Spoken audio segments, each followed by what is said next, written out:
நாம் நினச்சிட்டு இருக்கிற எக்ஸசைஸ்னால் வந்து கிரவுண்டுக்கு போய் ஓடணும், ரோட்டில் நடந்து போகணும், ஜிம்முக்கு போய் எக்ஸசைஸ் பண்ணணும், இதெல்லாம் பண்ணுறோம். இதெல்லாம் கரெக்டு தான், அதெல்லாம் தான் கரெக்டான எக்ஸசைஸ் இல்லைன்னு சொல்லலை. பட் இது மட்டுமே எக்ஸசைஸ் கிடையாது. வீட்டில் ஒரு ஒரு ஒரு 10 அடி காலி இடம் இருக்குது, மொட்டை மாடி இருக்குது அப்படின்னா ஒரு 4 செடியை வைக்கிறது, அதுக்கு மண்ணை தூக்கி போடுறது, அது தண்ணி ஊற்றுறது, அது கட் பண்ணி விடுறது, இதெல்லாம் கூட எக்ஸசைஸ் தான். துணி துவைக்கிறது, காய போடுறது, காரை துடைக்கிறது, வீட்டை துடைக்கிறது, வீட்டில் ஜாமான் எடுத்து வைக்கிறது, இது எல்லாமே வந்து எக்ஸசைசஸ் தான். ஏதாவது ஒன்று காலையில் ஃபஸ்ட் இதுலேருந்து ஆரம்பிங்க. எடுத்தனுமே கிரவுண்டுக்கு போகணுங்கிறது it's not going to happen. But இந்த மாதிரி சின்ன சின்ன வேலைகள்லாம் பண்ணும்போது உங்களோட வேர்வையை நீங்களே பார்க்க ஆரம்பிக்கிறீங்க இல்லையா, அன்றைக்கி உங்களுக்கு வந்து மனசு மாற ஆரம்பிக்கும். அன்றைக்கி இருந்து கண்டிப்பாக நீங்களும் வெளியில் போய் இன்னும் கொஞ்சம் ஜாஸ்தி வேர்வை விடலான்னு தோணும். அன்றைக்கி கண்டிப்பாக நீங்களும் எக்ஸசைஸ் பண்ண ஆரம்பிப்பீங்க. So once you start doing those exercises ஒரு 30 to 35 minutes per day அப்படின்னு நீங்கள் கணக்கு வச்சுக்கணும். Starting with 30 minutes or 20 minutes. ஒரே வேலையை பண்ணாதீங்க. இன்றைக்கி வீட்டுக்குள்ளே நடந்தீங்கன்னா, இன்றைக்கி வீட்டில் கிரவுண்ட் ஃப்ளோரில் நடந்தீங்கன்னா, நாளைக்கு மொட்டை மாடியில் நடங்க. அடுத்து வெளியில் போய் நடக்க ஆரம்பிங்க. கொஞ்சம் கொஞ்சமாக அப்படி பண்ணிகிட்டே இருக்கும்போது கண்டிப்பாக அந்த ஹேபிச்சுவல் அந்த எக்ஸசைஸ் ஹேபிட்டுங்கிறது தன்னால் வந்துடும். போக போக உங்களுக்கு எப்படி தோணும்னா, எப்படி நம்ம வந்து செல்ஃபோன் பார்க்காம தூங்க முடியாதுன்னு நினைக்கிறோமோ அதே மாதிரி ஒரு நாள் நாம் எக்ஸசைஸ் பண்ணாமல் வேலைக்கே போக முடியாதுன்னு உங்களுக்கே தோண ஆரம்பிக்கும். எக்ஸசைஸ் பண்ணிட்டு வேலைக்கு போனீங்கன்னா அன்றைக்கி நாளே ஃப்ரெஷ்ஷாக இருக்கும். முக்கால்வாசி நம்ம எல்லாத்தையுமே வந்து வேலை வந்து டெஸ்க் ஜாப் தான். பெட்டில் உட்காந்துக்கிட்டே டேபிளில் உட்காந்துகிட்டே பார்க்குற வேலைகள் தான். விவசாய வேலையே பண்ணுறவங்களாக இருந்தாலும் இப்போ எல்லாருக்கும் மெஷின் வந்தாச்சு. விவசாய வேலைகளும் இந்த கடின உழைப்புங்கிறது ரொம்பவே குறைஞ்சிருச்சு. ஸோ இந்த மாதிரி ஒரு எக்ஸசைஸ்லாம் பண்ணிட்டு போய் உக்காந்தோம்னா கண்டிப்பாக அந்த நாள் ஃபுல்லாகவே உங்களுக்கு வந்து கொஞ்சம் ஃப்ரெஷ்ஷாகவே போகும். You will feel the difference. நம்ம எதுவுமே பண்ணாமல் காலையில் எந்திரிக்கும் போதே ஒரு கில்ட் கான்ஷியஸோடு எந்திரிச்சிட்டு என்னடா நைட்டு 12 மணிக்கு படுத்தோம், காலையில் சும்மா எந்திரிச்சோம், வேலைக்கு வந்தோம், வாழணுங்கிறதுக்காக வேலை பார்க்கணுங்கிறதுக்காக வாழ்கிறோம், இப்படியே போயிட்டுருக்கு அப்படிங்கிறத விட இது ஒரு டிஃப்ரெண்ட் கைண்ட் ஆஃப் ரிலாக்ஸேஷனாக மாறும். எப்படி ஒரு 4 ஃப்ரெண்ட்ஸ் ஒன்றா உட்காந்துட்டு ஒரு டேபிளில் உட்காந்துட்டு ஒரு 4 கிளாஸை வச்சு லிக்கர் சாப்பிட்றதுல எப்படி உங்களுக்கு ஒரு ரிலாக்ஸேஷன் கிடைக்குன்னு நீங்கள் ஃபீல் பண்ணுறீங்களோ அதே ரிலாக்ஸேஷன், இன்ஃபேக்ட் அதை விட ஜாஸ்தி ரிலாக்ஸேஷன். ஏன்னா மார்னிங் ஹேங் ஓவர் கிடையாது. ஸோ அதை விட ஜாஸ்தி ரிலாக்ஸேஷன் இந்த மாதிரி எக்ஸசைஸ், இந்த மாதிரி ஒரு social gathering. Exercise nothing but a social gathering, குழுவாக பண்ணுறக்கூடிய எக்ஸசைசஸ். இதுக்கு போகும்போது உங்களுக்கு மைண்ட் ரிலாக்ஸேஷன் கிடைக்கும். டோட்டலாக ஒரு டிஃப்ரெண்ட் ஃபீலிங்கே வந்து சேரும். சரி, இது எக்ஸசைஸ். அடுத்து சாப்பாடு. சரி, இந்த சாப்பாடு நம்ம நினச்சிட்டு இருக்கிற இந்த சாப்பாடு தான் நம்ம லைஃபே காப்பாற்ற போகுது அப்படின்ட்டு. உண்மை தான், உணவே மருந்து, அது நான் இல்லைன்னு சொல்லலை. பட் அது மட்டுமே எல்லாம் கிடையாது. எக்ஸசைஸும் பண்ணணும், மைண்டை ரிலாக்ஸாக வச்சுக்கணும், இதெல்லாம் பண்ணி கூட சாப்பாடையும் நம்ம வந்து கண்ட்ரோல்டாக வச்சுக்கணும்.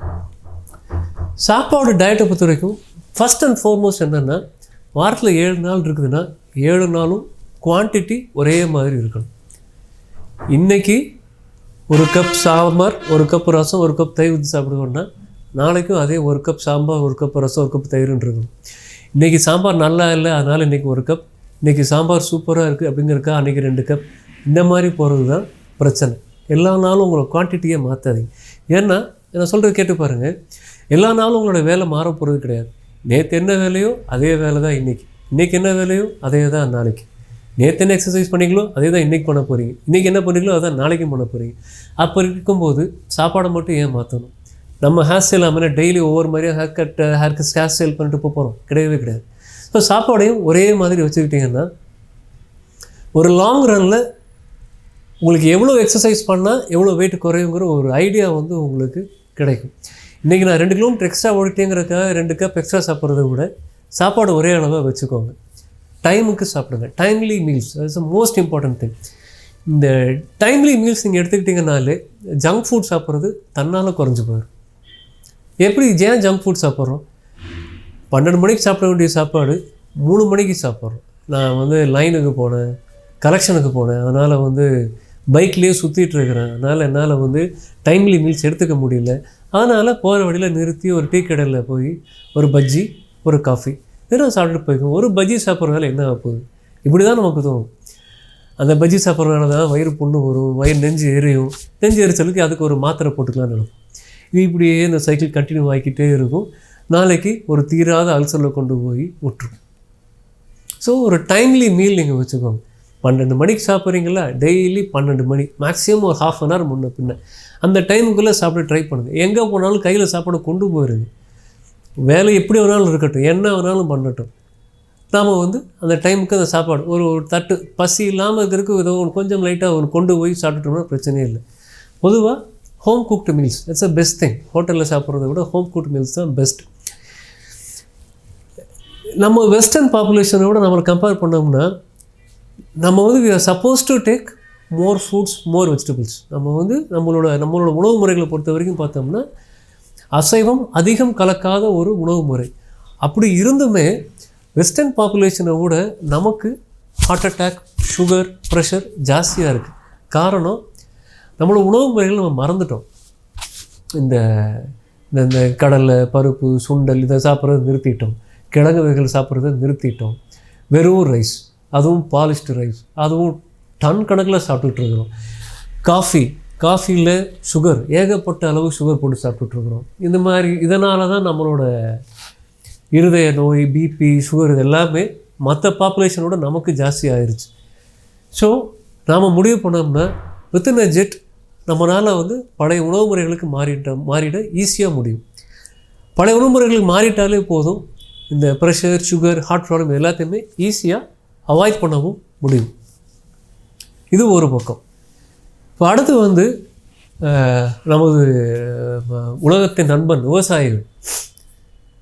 நம்ம நினச்சிட்ருப்போம் விவசாயிகள்லாம் ரொம்ப கடின உழைப்பு பண்ணுறவங்க, நம்ம விவசாயம் பண்ணிகிட்ருக்குறோம், நான் ஒரு நாளைக்கு 4 ஏக்கருக்கு தண்ணி பாய்ச்சிட்ருக்கிறேன், அதனால் எனக்கு ஹார்ட் ப்ராப்ளம்லாம் வராது அப்படின்னு நம்ம நினச்சிட்ருக்குறோம். ஆனால்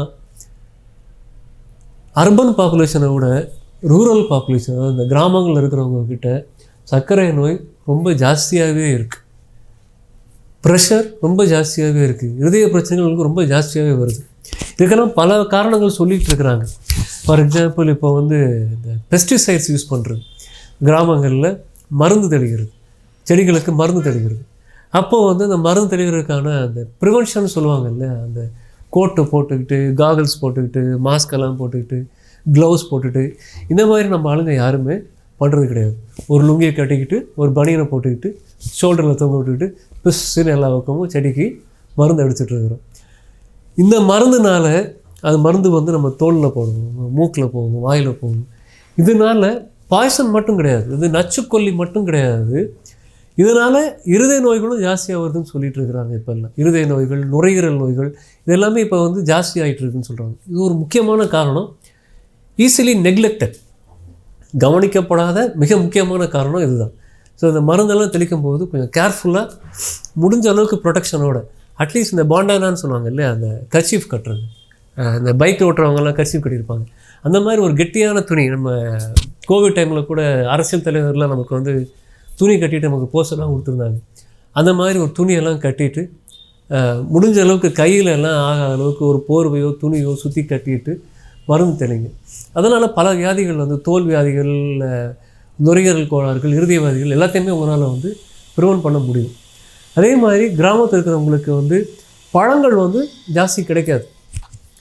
டவுனில் வேணால் ஆப்பிள், பேரிக்காய், ஆரஞ்சு எல்லாமே கிடைக்கும். கிராமங்களில் பாதி இடங்கள் எல்லாம் கிடைக்காது. கிராமங்களில் கிடைக்கிற பழங்கள்னால் நவாப்பழம், கொய்யாப்பழம், நெல்லிக்காய், இந்த மாதிரி பழம், இழந்த பழம், இதுதான் கிராமங்களில் பெருவாரியாக கிடச்சிட்டு இருக்குது. அவங்க பழங்கள் வாங்கி சாப்பிட்றோன்னா அவங்க டவுனுக்கு தான் வாங்கிட்டு போகணும். ரொம்ப கஷ்டம் அது.